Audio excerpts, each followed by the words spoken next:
fireworks explode above us. Literally tens of thousands here at the Boston Common, ushering in 1978.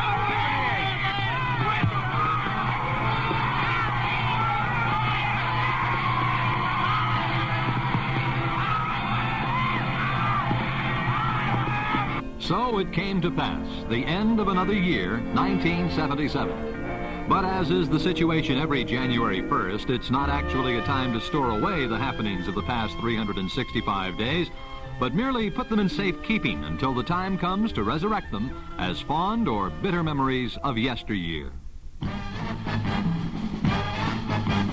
Every year has its moments, both good and bad. Some are treasured memories, while others may be sour nightmares. But they're there, either to warm our hearts or warn us of future endeavors. However, in the world of sports, it is so different. Each year brings forth new challenges and greater optimism. Last year's disappointments become this year's hopes. Recent glories, well, they live on for another season. In 1977, the world of sports had another typical year. Exciting. There was the predictable. Sims jams it up, kicks it loose, and LaFleur gets it. Shot, score, Lemaire! Al Sims had the puck, let it loose. LaFleur got it, sent it to Lemaire, and the Stanley Cup won by the Canadiens as Lemaire got it from LaFleur, and the Canadiens win it 2-1. And the unpredictable. Here we go, the inbound of McGinnis. Drive, stop, pump, shoot, short, no good, and the game is over! The Portland Trailblazers, at about 2 minutes and 18 seconds past the hour of 2 o'clock, have won the World Championship. There was the incredible. Jackson with 4 runs batted in. Sends a fly ball to center field and deep. That's going to be way back, and that's going to be gone. Reggie Jackson has hit his 3rd home run of the game. Then there was the astonishing. Here's another interception of a Manning pass by Jared White. He's at the 40, he's at the Buccaneer 45, he's at the 50. He is down at the 47-yard line of the New Orleans Saints, and the final gun sound. On the 4th or 5th interception of the game, I'm not sure how many, but at any rate, how appropriate that the defense comes up with yet another big play on the final play of this game. The final score, the Tampa Bay Buccaneers with their first win ever, 33. The New Orleans Saints, humbled at home, with 14. Yes, in 1977, the world of sports had something for everyone. In some cases, it was heartbreaking, but certainly not earth-shattering. But in general, most of the happenings in sports in 1977 were pleasant. Someday they may be surpassed, but certainly not forgotten. Sports in 1977 started the way it starts most years, with the College Bowl games. In Pasadena, California, in the Rose Bowl, the Trojans of Southern Cal taking on the Michigan Wolverines. The gridiron history of Southern California has been dominated by great running backs. Names like Mike Garrett, O.J. Simpson, Anthony Davis, and Ricky Bell roll off the tongue like a who's who in college football annals. Well, now you can add a new name to that litany of Trojan greats. He's Charles White, and it was his performance on January 1st, 1977, that spearheaded USC to an upset of favored Michigan. A 2-foot post, White deep in the I formation. Vince Evans, a quarterback, first and goal at the 6. Pitches off to White. White is hit at the 6, 5, 4, 3, 2, 1. Touchdown! Touchdown for Southern California as Chuck White just scores his 5th touchdown of 1977 season. Michigan is heartbroken. Southern California is a very elated football team as they have taken here a 13-6 lead with 3 minutes and 3 seconds remaining. This extra point is very, very important because if Southern California kicks the extra point, they will have an 8-point bulge on Michigan. So if the Wolverines score, they would have to go for 2 to even tie the game. Kneeling is Hurdle, attempting his 2nd extra point for the afternoon for Southern California is Glenn Walker. It is no good. No good. Yes, it's good. It's good. Check. I'm sorry. Check. He raised his arms. We thought he was swinging him. And there's timeout with a score. Southern California 14, Michigan 6. The Rose Bowl was the focal point for most of the sports happenings in the early days of 1977. On January 9th, it served as the site of Super Bowl XI between the Oakland Raiders and Minnesota Vikings. In a way, this game was rather unique, for even though both teams had excellent long-standing records over the last 10 seasons, both were always accused of losing the big one. The Vikings received the initial break of the game when they managed to block a Ray Guy punt. However, they could not capitalize on their good fortune, coughing the ball up at the Oakland 2-yard line. Tarkenton gives to McClanahan. Stonewall. There's a scramble. There may have been a fumble. Oakland recovers. Holy Toledo. Out of it comes Willie Hall of USC. Raider ball on their own 2-yard line. The Raiders then moved down the field, settling for an Errolman field goal that gave Oakland a 3-0 lead. Humble hold. Snap, spot, kick on the way. That one's good, and the Raiders finally get on the board. On their next drive, Oakland's Ken Stabler orchestrated a picture 64-yard march that culminated with a touchdown toss to tight end Dave Casper. Casper tight end on the left side, Lawrence on the right side. Bankston on the right side as a wingback. Stabler back to pass, a quick throw into the end zone. Casper, touchdown Raiders! Yasha Heifetz never played a violin with more dexterity than Kenny Stabler is playing the Minnesota Viking defense this afternoon in the Rose Bowl Stadium at Pasadena. Oakland special teams then made their key contribution of the afternoon with a nifty return of a punt by Neil Colsey to the Minnesota 35. Here's the punt now by Claybo. Good pressure by Hendricks, and Claybo soars a nice punt up for Colsey on the 40 of the Raiders. Heads for the right, return to the 50, down to the 45, flying to the 35-yard line, and he's brought down there. And again, the Raiders special teams give the ball to Stabler in excellent field position. Then behind the strong running of Mark Van Eegen and some aerial acrobatics by Fred Biletnikoff, the Raiders move to the 1-yard line. 3rd and 2, Van Eegen with a big hole, big yardage all the way to the 20 and down to the 18-yard line. Holy Toledo. The Oakland line is just wiping out Minnesota's front. And Van Eegen on a 3rd down that time was not touched until he was past the line of scrimmage. Oakland 1st down on the 18.5. Branch left, Biletnikoff right, 1st down, Stabler back. He looks, he fires to Biletnikoff on the 1-yard line, a skidding catch. He's got it. He's got it. In a tremendous battle with Jeff Wright, they both skidded to the turf on the half-yard line, and Fred made the catch. A brilliant work of art by the master of his position, Fred Biletnikoff, 1st and goal on the half-yard line. From there, short yardage specialist Pete Banaszak powered it over. Here's the power formation right side. Hand off to Banaszak. He powers over. Touchdown Raiders!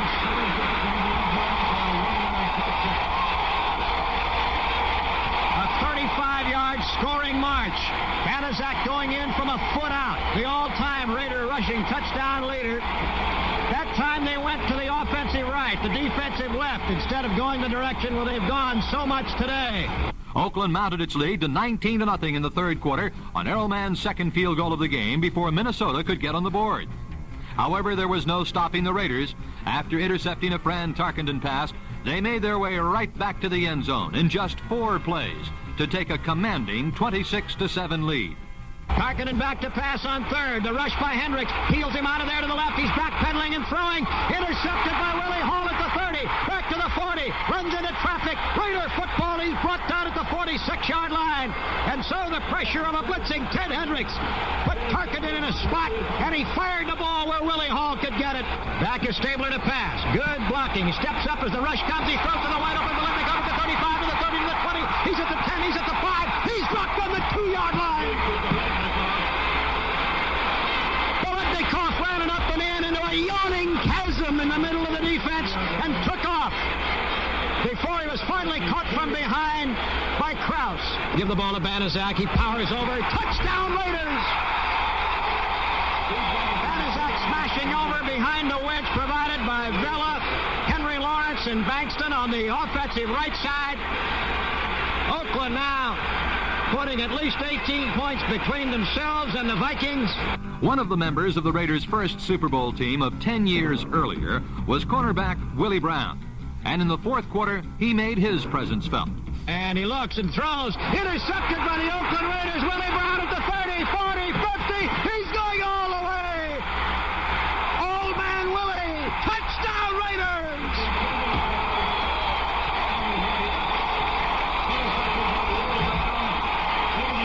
Look at the Oakland Raiders joining him. They're coming off the bench. They're mobbing him down in the end zone. John Madden's grin is from ear to ear. He looks like a slit watermelon. The Vikings managed a late touchdown, but all it did was narrow the margin of victory as the Oakland Raiders ruled supreme in the world of professional football. John Madden on the sideline, enjoying every moment of it. Carl Eller on the opposite sideline, agonizing again. The Raiders just run the ball into the line of scrimmage. 15 seconds, 14. The Vikings aren't even going to use that last 1 second or one timeout. Listen to the count. Here it is. The Raiders closing in on the Super Bowl championship. There it is. There's the gun sounding the end of the game. John Madden goes on the shoulders of his players. What you might call the last Bastille of pure amateurism takes place every April in the staid old city of Boston with the running of the famed Boston Marathon. Runners from all over the world gather each year for a race that promises no riches, provides no million-dollar contracts for the winner. It's simply a chance to exhibit true athletic prowess in a grueling run of 26 miles, 385 yards. The 1977 winner was Canada's Jerome Drayton, who after 4 futile attempts managed to take the laurel wreath and hearty bowl of beef stew that goes to the winner. And he's running around in front of the Prudential building at this point, cooling off, getting his wind back, not realizing apparently that he's about to be crowned by the mayor. There he goes now into one of the fountains. I think he's probably doing one of the smartest things, and that is cooling off his feet and sitting by one of the fountains here at the Prudential Center. And keeping all of the dignitaries, the mayor and the governor, waiting for a while. Okay, we finally have managed to get Jerome Drayton to come toward the podium here, Gil, and he'll be here in a few minutes. Obviously, his feet are really hurting. You can see them blistered. He's already had some bandages put on them, and he's in pain. Jerome, how do you feel at this point, Jerome? I feel okay, except for my right leg. It's stiff as hell. When did you think you had this one, Jerome? When Rogers dropped, he dropped around 12 miles. I was very surprised he just dropped. I didn't even put in an effort to go past him. My plan was to go with him until Heartbreak Hill, because I figured he's the same type of runner I am, fast, takes the lead. But he just seemed to drop, and it just turned out to be like a Sunday morning run for me. In races of other sorts, Seattle Slew, a bargain basement investment of $17,500 in 1975, ran to glory in 1977 and became only the 10th horse to win the coveted Triple Crown of horse racing. In the National Hockey League, the Montreal Canadiens zipped through the regular season and playoffs to win their second consecutive Stanley Cup championship. In the final playoffs against the Boston Bruins, the Flying Frenchmen showed no mercy, winning the series in 4 straight games. In Game 1 of the series, they overwhelmed the Bruins by a score of 7-3. LaPointe and Savard, the defensive combinations up to Lambert on the left wing. The pass up to Riseborough onside is right. Doug Riseborough. Jarvis flips it softly right wing corner. Robbins, pass, score! Lambert off Keevers. LaPointe's drive wide of the net. He went to the long side, stick side. O'Reilly falling down, went crashing into the board, trying to knock the puck away from Savard. Tremblay shot. He scores from the right wing circle. Mario Tremblay. Canadiens lead it 3-1 here. Guy Lafleur break on the left wing. He's in, drops it off. A shot. Lemaire. He scores, makes it 4-1. Brad Park after it. Murray Wilson took it away. Centered it to Mahavlich. Mahavlich trying to move it in front. The shot goes, scores! Rick Shepsaw makes it 5-3. Park tripped up by Mahavlich. Lambert in front. Shot 4 by Tremblay. It is 6-3 as Canadiens threaten to blow it wide open here in the third period. Moving to center is Riseborough, 2-on-1 with Lambert. Across the Lambert, shot, score! Lambert and a backhander. A pretty play by Van Lambert as he was set up by Doug Riseborough, and Canadiens have put it away as they lead it by 4, 7-3. In Game 2, Canadiens goalie Ken Dryden refused to be beaten, and Montreal came up with a 3-0 victory. Back to Guy Lafleur, top of the circle right. They're moving in closer. Robinson in the slot. Shot, good. Sievers, another shot, good. Score, Mahavlich. Pete Mahavlich batted it out of the air and put it behind Jerry Cheevers after he had made spectacular saves on 2 occasions. 2-on-1, only barked back. Schutt had it knocked away to Lafleur. Lafleur moving in close, goes behind the net. Guy Lafleur in the right circle, centers it in front. Fires ball, score! Doug Risebrough makes it 2-0. Montreal with less than 8 minutes to play here in the second period. Lafleur starts out. Up ahead now to Steve Schutt. Cheevers way out. His shot, score! Steve Schutt firing from the top of the circle. Cheevers came out to the bottom of the circle to meet him. Gave him a little bit of top corner far side, and Schutt hit it. It's 3-0. We have 3 seconds left. This one's over. Mahavlich has it, and the game ends, and Montreal takes a 2-0 lead over the Bruins. And they get a standing ovation from this big crowd here at the Forum in Montreal, from 17,367 of them. They're all out to congratulate their big goaltender, Kenny Dryden. So here at the Montreal Forum, Canadiens take a 2-0 lead in the best of 7. The final score in Game 2, Canadiens 3, Bruins nothing. When the scene shifted to Boston for Games 3 and 4, things became a little more difficult. But nevertheless, the Canadiens ruled supreme. In Game 3, they managed to eke out a 4-2 victory. Knockup kept in by Mahavlich. Lapointe into Lafleur. Lafleur shot. He scores! Guy Lafleur gets his first goal of this series, and Canadiens lead 1-0. A power play goal for Guy Lafleur from the right wing circle, beating Jerry Cheevers on the stick side. Up on the right wing to Lafleur. The little flower. He can fly. Moving into Lemaire. Knuckleball save Cheevers. Goal and a rebound by Steve Schutt. Out to Robinson. Robinson for Lafleur. Back on the right point to Guy Lapointe. Guy Lapointe over now to Lemaire. His drive. He scores. Lafleur 1-on-1, 2-on-1 over to Schutt. Schutt back to Lafleur. A backhander score by Guy Lafleur. As he almost pulled the string on Cheevers, rolled a little backhander. Cheevers expecting him to go high. He went low, and Canadiens lead it 4-1, and they're all off the bench to congratulate Guy Lafleur. Then on Saturday, May 14th, they ended the series with a 2-1 overtime victory to win their 20th Stanley Cup championship. He's hit by Schutt. Sims jams it up, kicks it loose, and Lafleur gets it. Shot, score, Lemaire! Al Sims had the puck, let it loose. Lafleur got it, sent it to Lemaire, and the Stanley Cup won by the Canadiens as Lemaire got it from Lafleur, and the Canadiens win it 2-1.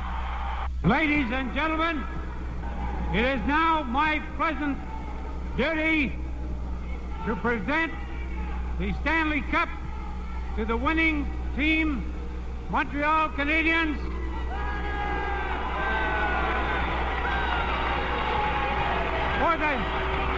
For the 20th time. Congratulations. In the National Basketball Association, the Portland Trail Blazers put together a Cinderella campaign and walked away as league champions. In the finals against the much-publicized Philadelphia 76ers, the Trail Blazers dropped the first 2 games and appeared on their way to elimination. But in Game 3, they put together a ferocious fourth quarter and emerged with a 129-107 victory. 95-89. Portland out in front. Borgic drives, pump, shoots, fade away. No good. Rebound, Darryl Dawkins. He couldn't hang on to the ball. Walton took it away and stuffed it. McGinnis on him. Bottom takes a look. Over to Gross. Back out for Neal. There's his spot, and there's 2. Great play, Bobby Gross. He took the ball inside, left it behind him for Boyd Neal, and he drew all the defense with him. 105-93. Bibby, a shot blocked by Borgic. Rebound. Walton, Gross, stuff shot all the way. Timeout, Philadelphia. 6:10 remaining to be played in the game. The score, Portland 107, Philadelphia 93. Blocked by Johnny Davis, but Caldwell Jones picks it up. A right-handed hook shot, no good. Walton leaping high in the air for the rebound. Head to Johnny Davis, look at him go. You talk about curling it under your arm and just taking it off the market. He just took it right under the end zone. Johnny Davis did an Dr. Julius Erving. Inbound to Bobby Gross. Goes on the corner, the double team. Hand back out to Johnny Davis. Drives the middle. Hands back over for Gross. Bobble the ball. Got it again. Back out to Dave Borgic. 4 seconds. 3-2 to the jumper. Good! Underneath to Lucas from Johnny Davis. A reverse layup. Good. Maurice Lucas, 27 points in the ball game for Mighty Mo. From the circle, in and out, no good. Lucas the rebound. This could be it. 5 seconds. 3, 2. Lucas holds the ball. The game is over. The game is over, and the Blazers won it. They're right back in the thick of this series. The final score in Game 3. Portland 129, Philadelphia 107. Then, 2 days later, they even the series, once again routing the 76ers, 130-98. Walden, Dr. J on him. Cross court, Gross from the far corner. Good, he's got it back. He's got 6 points in the ball game. Over the line he goes. They're moving right to left. Hands over to Bobby Gross. Good ball movement. They won again. Lucas around the horn to the right side of Lionel Hollins. He drives, finds room, takes a shot. Blocked Bibby, gets it again over for Walton. 12-footer. Good! Walton, Johnny Davis, cross court, Gross, over Dr. J. Good! Hollins, Bobby Gross, baseline right side, fakes left, Gross right, hands back out to Neal. Neal's jumper, good! Lloyd Neal's first 2 points of the night. 76-59. Rebound, Bobby Gross. Gross ahead to Lionel Hollins. Hollins down the floor to the right side, a rifle pass to Lucas. Here's the jumper. It's just 2 seconds to go. Wally Walker will inbound. That's all. It's a matter of time. He inbounds to Jones at midcourt, hugs the ball, and the game is over. And the Blazers win it by a final score of Portland 130. The 76ers 98. The Blazers then went up 3 games to 2 in the series, beating the 76ers in Philadelphia by a 110-104 score. Walton, the ball to Georgic, down the floor to Gross. Gross waits. Johnny Davis falls to the hoop. He scores. He's fouled. Free, drives, Collins, baseline. Block. Walton, picked up by Lucas. Down to Johnny Davis. Over for Georgic, and he goes. Reverse layup. Yes, sir. Good. Tap back by Walton. Ahead to Johnny Davis. 19 rebounds. Johnny Davis. Neal, and he goes. Easy 2. He looked at him. The Blazers lead by 15. Here's a steal. Gross drives. In he goes. Shoots. He scores. Irving on a stutter drive, goes to his left, underneath, McGinnis put it up, blocked by Lucas, picked up by Hollins, to Georgic, over for Hollins, Hollins over Irving, good, just like that. Back home in Portland on Sunday, June 5th, the Trailblazers, who were appearing in the playoffs for the first time, completed their miracle season by edging out Philadelphia 109-107 for the NBA championship. Here we go, the inbound of McGinnis. Drive, stop, pump, shoot, short, no good, and the game is over!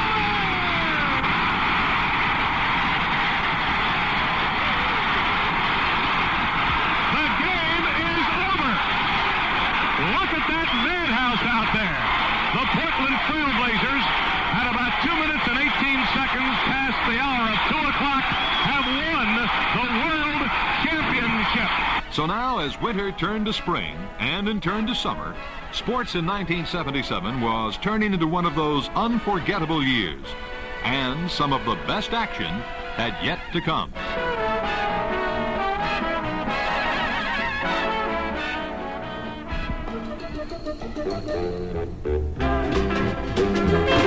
Baseball in 1977 continued to regain lost stature with some sizzling pennant races. In the American League East, the New York Yankees took the title, but it took some doing as they just managed to edge out the Boston Red Sox and Baltimore Orioles. The Red Sox were a cannonading bunch, and in the month of June, they set a record when they smashed 33 home runs in a 10-game stretch. Pitch to Hobson. There goes a drive, deep left center field, hit way back here, and I don't believe this. That Hobson might have hit 2 in this inning, and only got credit for 1. There it goes, long shot, deep, it's gone, home run, Fisk, over everything again, and the Red Sox take the lead. Long drive, right center field, deep, way back, it is gone, a home run for George Scott. Red Sox lead 2-1 as Scotty hits his second home run in 2 days. There's a drive deep to left field, hanging up into the air. It is gone. Home run, Rick Carlson. Red Sox lead 1-0. Number 2 for the Rooster. Lynn slams one deep to right center field. Back toward the bullpen. Gone. Home run, Fred Lynn. 2-0 Boston. Back-to-back homer. 3-1 pitch. Long drive, forget it. Way back, home run, Fisk. 3-0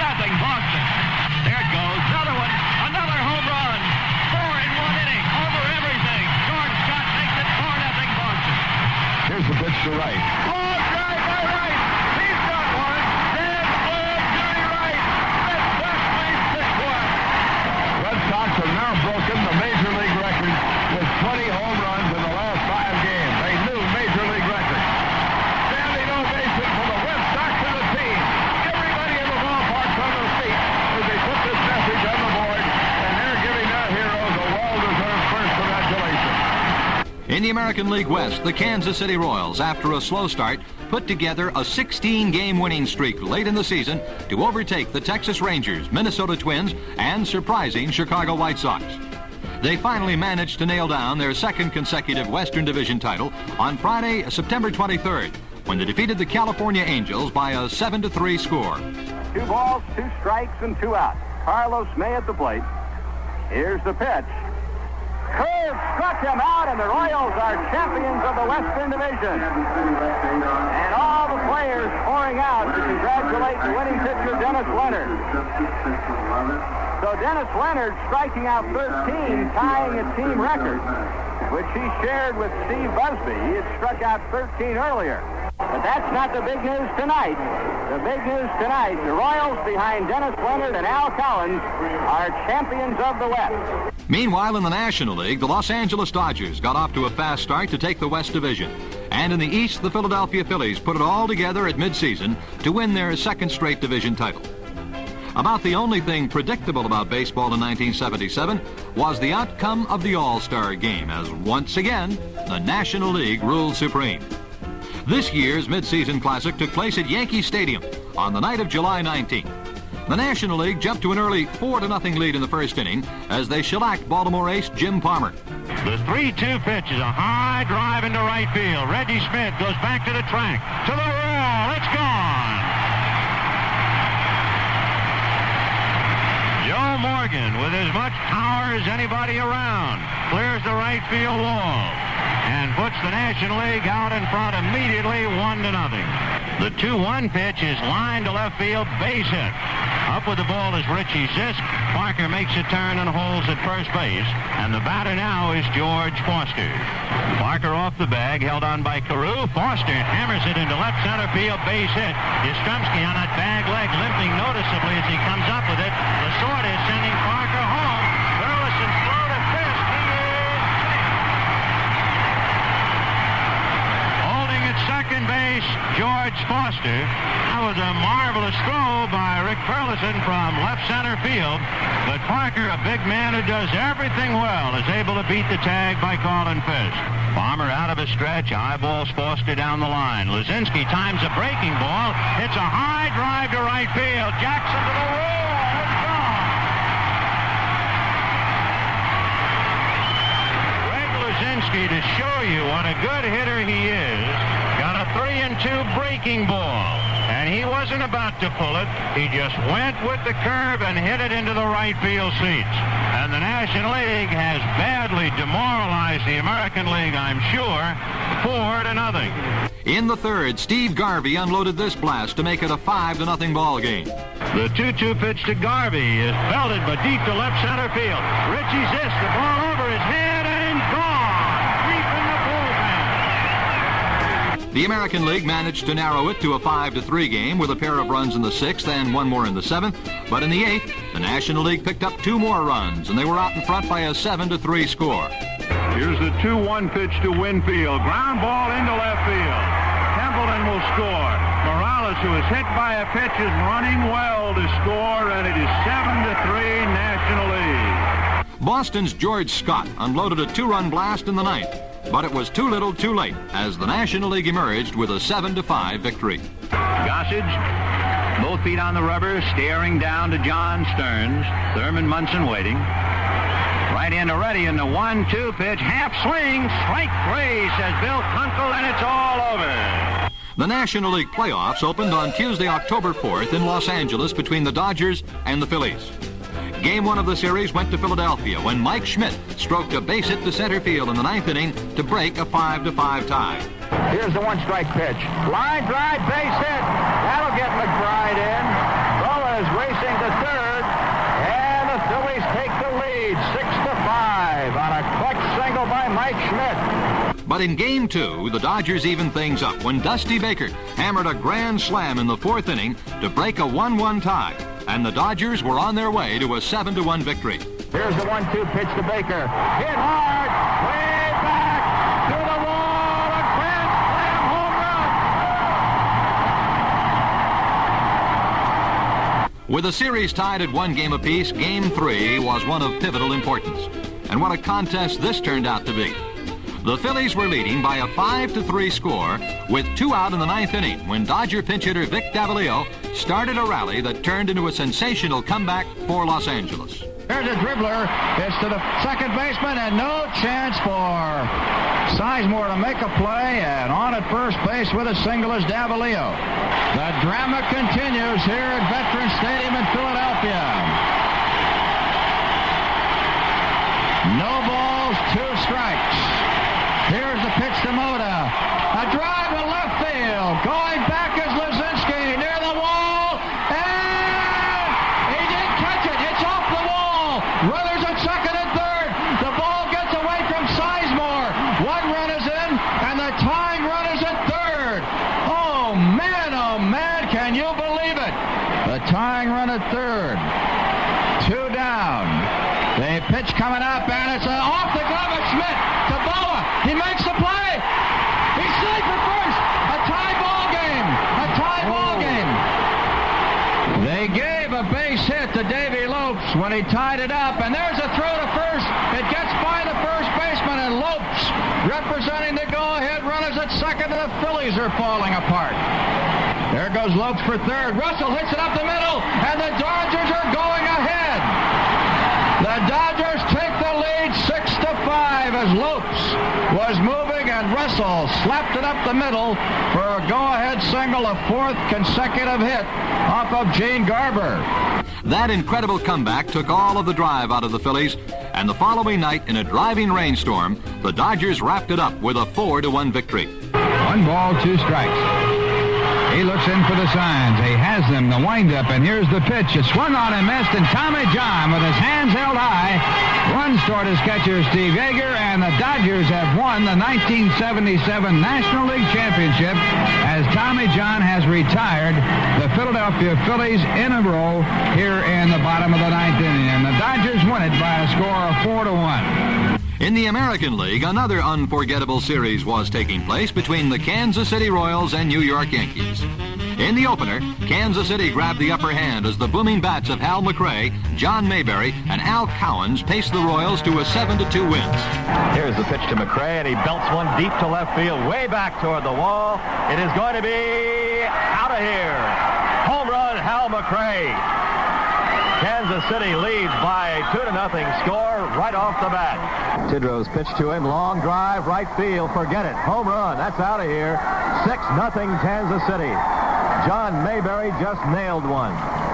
However, the Yankees evened things up the next night as left-hander Ron Guidry spaced out 3 hits in beating the Royals 6-2. The 1-0 pitch. Fly deep to center, but Rivers with plenty of room. The crowd's on their feet. Mickey makes the catch, and the ball game is over. Oh, they are mobbing Guidry. What a job by the young left-hander. No runs, a hit, no errors, a man left. The final score, the Yankees 6 and the Royals 2. It looked as if the Royals had things well in control after Dennis Leonard beat New York in Game 3. But back came the Yankees in Game 4 as they scored early and often, in cruising to a 6-4 win. Brett is in at third as Gore winds, and the pitch is hit deep to right center field. Nobody's going to get that one. That ball is off the wall, and Rivers is going in at second base with a stand-up double. Holy cow! The Yankees, I said, were going to come out swinging, and Rivers on the first pitch just missed a home run by about a foot. The payoff pitch. He bounces it over the pitcher's head. That'll get Rivers to third. Patek up the throw. Not in time, and Nettles beats it out for a base hit. And this could be the day the Yankees get the break. Gore sets, checks the runners. And the pitch bounced to third base. They might get 2. Brett goes to White for 1, and Nettles screens him. And he's safe as Mayberry dropped the ball. Nettles went in standing up and knocked Grant White back about 10 feet. There's a base hit in the hole of left field. Pulled it right between Brett and Patek. So a 2-out single by Willie Randolph. And the pitch is over. Oh, that's down the line. That could score Randolph. That's a fair ball. Don't bounce in the seat. It didn't bounce in the seat. And Randolph will score on a double by Det. And the Yankees almost got hurt by that because it bounced there, hit the foul pole, and almost went into the bleachers. Would have been a ground rule double. But luckily it came back on the field, and the Yankees are out in front 2-0. Pitch to Mickey. Up the middle, up base hit for Rivers, and the Yankees lead 3-0 as Dent comes around to score. I want to tell you, that Rivers is the best two-strike hitter on the Yankee team. He really guards that plate. Base hit left field. A bullet, that's going to be a double. It got by the left field. I tell you, this artificial turf. Going over there, Poquet thought he was going to get to that ball, and suddenly it hit that artificial turf and just zoomed by him, hit the bullpen fence, and Munson is on with a lead-off double. Here's his 1-2 pitch. Munson's going, base hit right field. Holy cow, a hit and run. Munson scores, and the Yankees lead 4-0. Now, how do you like that strategy? So now it all came down to one game. On Sunday, October 9th, the Royals jumped to an early 3-1 lead and appeared well on their way toward a pennant. But in the 8th, with a runner in scoring position, Yankee manager Billy Martin called on Reggie Jackson. Jackson, mired in a 1-for-14 slump, had been benched for this game, but when the Yankees needed him most, he came through. Bird sets. There's one hit to center field. It'll get a run in. Otis coming on. He can't get it. It's a base hit and a run scores. Otis was fooled on that ball. Jackson comes through with a clutch single. And now the Yankees right back in this ball game. It's 3-2. Still down by a run, the Yanks in the 9th put together a rally that brought back memories of those great New York Yankee teams of the past. They emerged with a 5-3 victory and a trip to the World Series. All right, the windup by Leonard. Pitch is lined to center field, and that ball's going to drop in for a base hit. Holy cow, Paul Blair hung in there as well as I've seen him hang in there all year off a tough right-hand pitcher. All right, Blair with a good lead again. Leonard sets. He's going again. The pitch, ball 4. Holy cow, Roy White with a great eye gets a walk. Runners at first and second, nobody out. All right, Blair leads at second. White leads at first. The pitch, and he gets a base hit to right field. Blair's going to score. White's going to go to third. Holy cow, Mickey Rivers comes through with a clutch. Holy cow, I got to say it again. The ball game is tied 3-3. Yankees have runners at first and third. Nobody out. The tail to the belt. And the pitch. And that'll get him in deep to center field. Rivers is going to tag up. And all way back on the warning track, Otis catches it. White scores easily. Rivers easily into second. The Yankees lead 4-3. Look at that Yankee bench going bananas. Willie Randolph hit one 400 feet. That Otis had to go back to the track and catch. And the Yankees are out in front. Stretched by Littell. And the pitch to Piniella. Bouncing ball towards the hole. Brett one hands it to his left. Throw to first. Oh, bad throw! Holy cow! He threw it 6 feet over Lecoq's head. Rivers scores. And there's that run I wanted. And the Yankees lead 5-3. Stretched by Sparky. The kick. The pitch. Bouncing ball to third. Nettles goes to second one. Back to first. Double play and the ball game is over. And the Yankees are in the World Series. The 1977 World Series opened on Tuesday, October 11th at Yankee Stadium between the Dodgers and Yankees. New York won Game 1 in 12 innings, 4-3. The heroes? They were youngster Willie Randolph and veteran Paul Blair. Good wisely delivers, and Randolph puts one to right field. Randolph on his way to second. He'll have a double, and the Yankees have got a chance to win in the 12th inning. Rick Rode into the stretch. The pitch to Blair. Ground ball, base hit left field. Baker charging the ball. Randolph around third. Yankees win. However, the next night, the Dodgers squared things at a game apiece as right-hander Bert Hooton baffled the New Yorkers on 5 hits and waltzed to a 6-1 victory. In Game 3, the Yankees moved to a 2-1 lead in the series as burly right-hander Mike Torres struck out 9 in beating the Dodgers 5-3. Here's a 1-2 to Lopes. Call strike 3. Lopes got looking. Torres ends the ball game by striking out Davey Lopes. Got him looking at the third strike, and that's it. The Yankees Yankees all spill out on the field congratulating Mike Torres and the starters as they walk off and go to the Yankee dugout on the first base side. And the New York Yankees have taken a 2-1 lead in the 1977 World Series. So final score here at Dodger Stadium, the Yankees 5 and the Dodgers 3. The next afternoon, the Yankees took a commanding 3-1 advantage as left-hander Ron Guidry spaced 4 hits and emerged as a 4-2 victor. The 2-2 pitch. Breaking ball loose to the shallow center. Coming on is Rivers. He's there now and makes the catch, and the ball game is over. For the Dodgers in the 9th inning, no runs on 1 base hit, and Ron Say was left at third base. So final score of this 4th game. The Yankees now go up 3-1. The final score, the New York Yankees 4 and the Los Angeles Dodgers 2. The Dodgers staved off elimination in Game 5 with a 13-hit assault and a 10-4 victory. But any fantasies of a miracle comeback ended on the night of October 18th at Yankee Stadium. Over the years, there have been many memorable World Series games played at baseball's holy shrine in New York's Bronx, and Game 6 of the 1977 World Series was about to take its place in World Series history.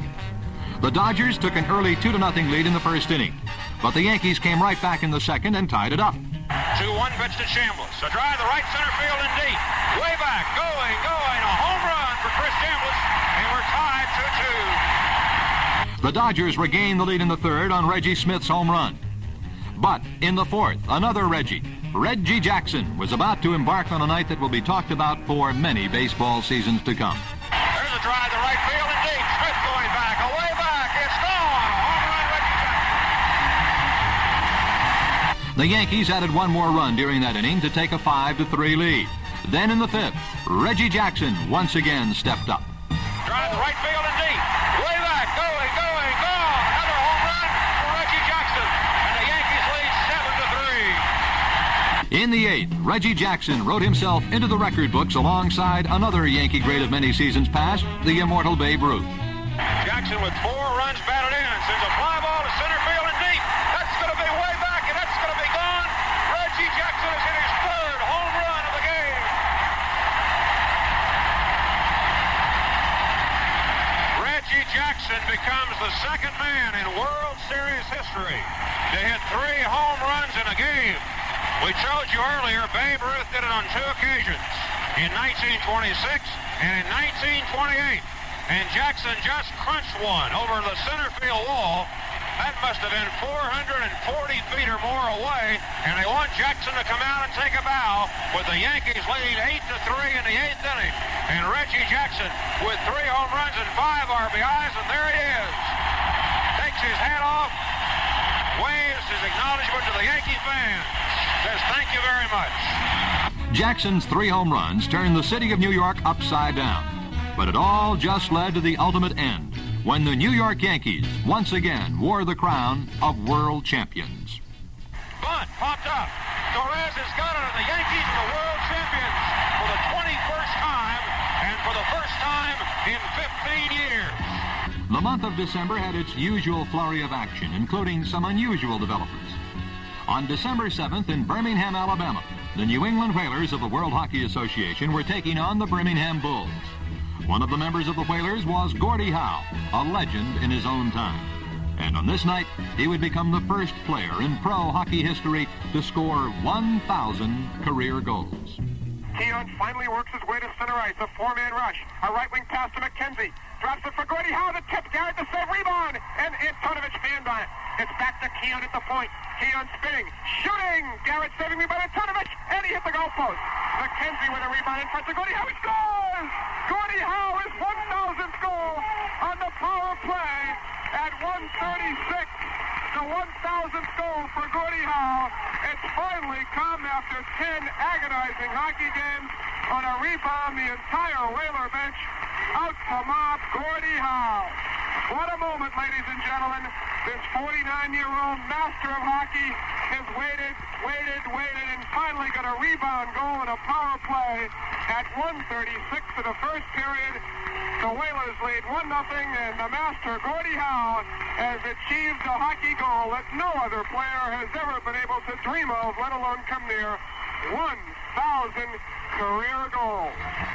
Then, 4 days later, the Tampa Bay Buccaneers, losers in 26 consecutive games, finally came forth with their first NFL victory by beating the New Orleans Saints. Here's another interception of a Manning pass by Jared White. He's at the 40, he's at the Buccaneer 45, he's at the 50, he is down at the 47-yard line of the New Orleans Saints, but the final gun sound. On the fourth or fifth interception of the game, I'm not sure how many, but at any rate, how appropriate that the defense comes up with yet another big play on the final play of this game. The final score, the Tampa Bay Buccaneers with their first win ever, 33. The New Orleans Saints humbled at home with 14. The NFL playoffs opened on Saturday, December 24th. In a game that went into a second sudden death overtime period, the Oakland Raiders managed to beat a stubborn Baltimore Colts team. Then later on that day, the surprising Denver Broncos continued their march to the Super Bowl, defeating the Pittsburgh Steelers. The handoff is to Lytle again. Scoring! Rob Lytle up the middle for 7, and the Broncos lead the Steelers 6-0. John Keyworth with a big block. Keyworth and Armstrong are the Denver running backs as Morton hands the ball to Otis Armstrong to the 5. He'll score! Otis Armstrong! What a block! What a hole! And Morton fakes to Armstrong. Has time. Lots of time.